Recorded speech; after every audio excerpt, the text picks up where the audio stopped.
Former Caloocan Congressman Egay Erice slams the Commission on Elections for disqualifying him in the 2025 elections. In a 13-page resolution, the poll body barred Erice from running for allegedly propagating false information on different platforms. COMELEC Chairman George Garcia inhibited from this case. Garcia was included in the graft complaint earlier filed by Erice over the 18 billion peso contract of 2025 election provider Miru Systems. Erice finds his disqualification flimsy and plans to take his case to the Supreme Court. And tonight we have the former lawmaker with us. Welcome to the big story, former Caloocan Congressman Edgar Egay Erice. Good evening. Okay, Congressman, first of all, you were suspended from running in the 2025 congressional race on the grounds of propagation of false information to disrupt the electoral process. Ang sinabi po ng COMELEC 2nd Division, there was not any modicum of evidence provided by the respondent except statements made in the media. What would you have to say to that? There's no such thing in the Omnibus Election Code. Kasi they're citing Section 261, disrupting of the elections during the voting. Pero yung before the elections, wala namang ganyan. At hindi naman ako nagde-disrupt ng election dahil wala pa namang eleksyon.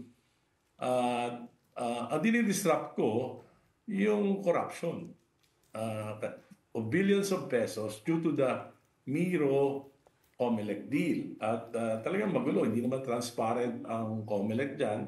At hindi naman basta chismis yung sinasabi ko because I filed a case as certiorari before the Supreme Court questioning the legality of using prototype system.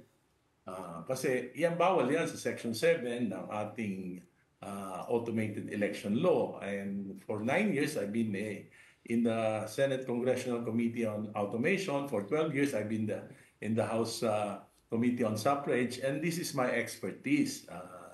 Na-involve ako dito because I was called by the Committee on Suffrage as a resource person. At nung pinakita nila sa akin, sinabi ko nga, this is illegal because it violates Section 7 of the Automated Election Code. And they also violated Section 12 dahil hindi nila convene yung COMELEC Advisory Council before coming out with the terms of reference on the bidding. Pangatlo, nagkaroon pa rin ako ng supplement to the petition kasi ginawa nila dapat hindi na pwede yung Miro joint venture kasi nag-withdraw na yung isang partner under the civil code. Pag nag-withdraw isang partner, hindi na pwede makipag-transact, mag-wind up na lang. So, yan yung mga question ko, maliwanag naman, hindi yan chismis. Pagdating naman sa corruption, I filed a case against Chairman Garcia and other COMELEC officials for rigging the bidding. At nag-cite ako, nagsubmit ako ng mga evidences.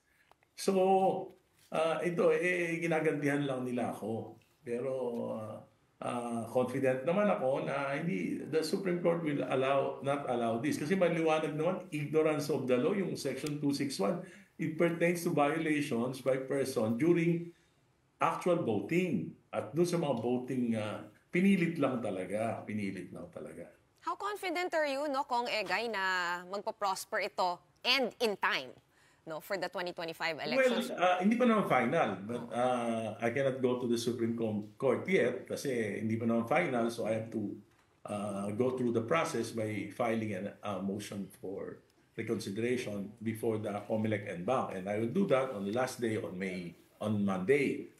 After that, then I will go to the Supreme Court if they will if they'll disqualify me, then bank disqualifies me, then I will go to the Supreme Court. At tingin ko naman, very confident naman ako na walang batayan yung kanilang disqualification. Talagang galit lang sila sa akin. May axe to grind sila sa akin dahil sa mga sinasabi ko.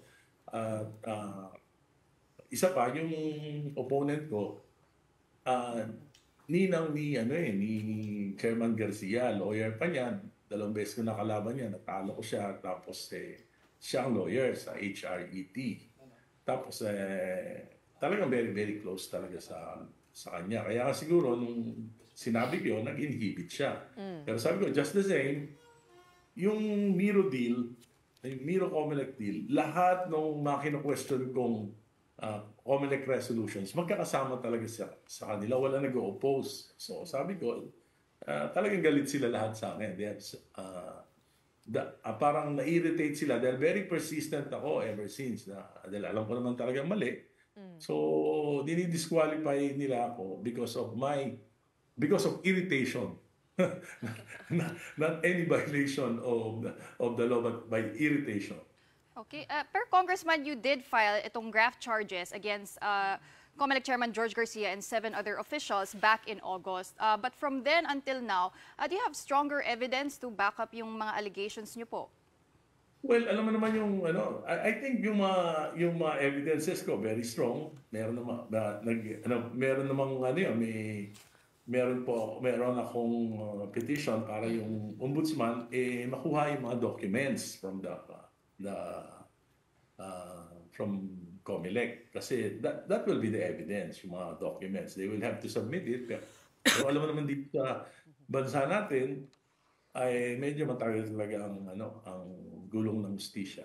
Ayun na nga. So kung Egay, tatanong ko na to sa'yo. So di natin sure kung aabot ba itong mga petition mo and all the recourses well, that you can take. Well, naman aabot. I have many options. Okay. I have many options. I'm very confident. Hindi ako alam mo, I've been in politics since I was 15 years old.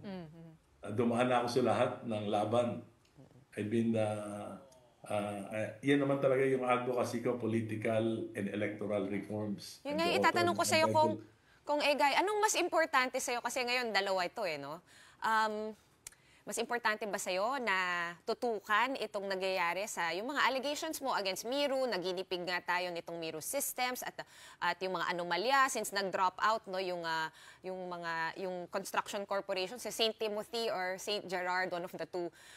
Or mas importante ba sa'yo itong campaign mo to, be a congressman again ng Caloocan? I'm fighting what is right. I'm fighting for righteousness. Bahala na ang Diyos kung ano yung palagay ko, kahit ano man mangyari, laban lang ako. Kung ano man yung bigay sa akin ng Panginoon, yun naman yung tatanggapin ko. Pero Congressman, binigyan po ba kayo ng pagkakataon na magbigay ng mga ebidensya? Kasi bakit kaya sinabi nila that you were not able to provide any modicum of evidence? Ginawan din nila ako ng medyo yung si Raymond Salipot, hindi ko, unknown person, filed a case against me sa law department. I think that was October 20, dinala dun sa bahay namin, pinareceive sa akin. I was given 10 days to answer that. So, nasagot ko naman, 10 days. Pero unknowingly, the same person filed another case on October 24. Kaya lang, hindi pinadala sa bahay namin. Pinadala sa email ko. At binigay lang sa akin, hindi 10 days, 5 days. Hindi ko naman nabuksan yung email ko dahil hindi naman ako talagang nagbubukas kaagad ng email because medyo mobile ako. So, nag-lapse yung 5 days. Yung 10 days, mas nauna kong sinagot, hindi nila dinesisyonan. Pero yung mas huling complaint na hindi ko nga nasagot dahil hindi ko nabuksan yung email, ay yun ang dinesisyon nila. Congressman, I know pero this is ang confident ako, alam mo yung COMELEC, alam naman nila yung batas eh. Very blatant yung ginawa nila dito. Dahil yung Section 261, hindi yan, alam nila na hindi yan violation ngayon, kundi it will only be, offenses will only be violated during the time of elections. Wala pa namang election ngayon. Congressman, with what you've seen, can you help us understand the gravity of your allegations against COMELEC and the irregularities in bidding? Is it just about money, or can this possibly compromise the results of the upcoming elections? With what you can talk about? Kasi, for example, ang allegation ko lang naman, it's prototype. Our elections will be turned into parang ginipig tayo ng kumpanya. So, inadmit naman during the Senate Finance Committee, tinanong siya ni Senator Risa Ontiveros, has this been used in any country in the world? Sabi niya, so hindi nagamit. So, ginipig tayo. Tapos, yun lang ang mga allegations ko. Kaya lang, medyo naging komplikado kasi nung naging kalaban ni Mayor Vico Soto si Diskaya, yung si Diskaya, na-discover ni Mayor Vico na yung St. Timothy Construction, yung mga owners, dami lang. Ang talaga may-ari, yung kalaban niya. So, ang ginawa ni Chairman Garcia, sinabi niya may conflict of interest, so pinag-withdraw niya yung St. Timothy. Pero upon withdrawal of St. Timothy, under the civil code, pagka joint venture, may isang nag-withdraw, wala na yung joint venture. So, sino pa yung katransaksyon ng COMELEC? Dapat mag-wind up na yung joint venture. Pangalawa, yung St. Timothy Construction, yun yung nagbigay ng net financial contracting capacity, yung puhunan. Ngayon, wala sila, wala nang puhunan. Di ba? So, ang sabi naman they will come up with a resolution that they will accept new replacement NFCC. Wala naman lumabas na resolution. Ang sinabi lang ng Miro, they provided an NFCC, a new NFCC. Pero malabo din yun. Bakit? Hindi pwede naman 100% yung Miro kasi merong 60-40 prohibition. Dapat Filipino-owned yung... Kung bakit sa tingin nyo... Marami talagang problema. Sabi naman nila, baka daw yung mga Filipino partners, pakita nila, kaya nga nila kinuha yung St. Timothy noon kasi yung Filipino partners, walang capacity for the NFCC. Okay. Bakit kaya walang apart from you, no one else is making noise about this issue? Yan ang tinatanong ko, bakit yung Senate, saka yung House, I've been in the Senate committee, or lagi, kami, binubusisi namin lagi. Ngayon wala, tahimik lahat eh. Okay.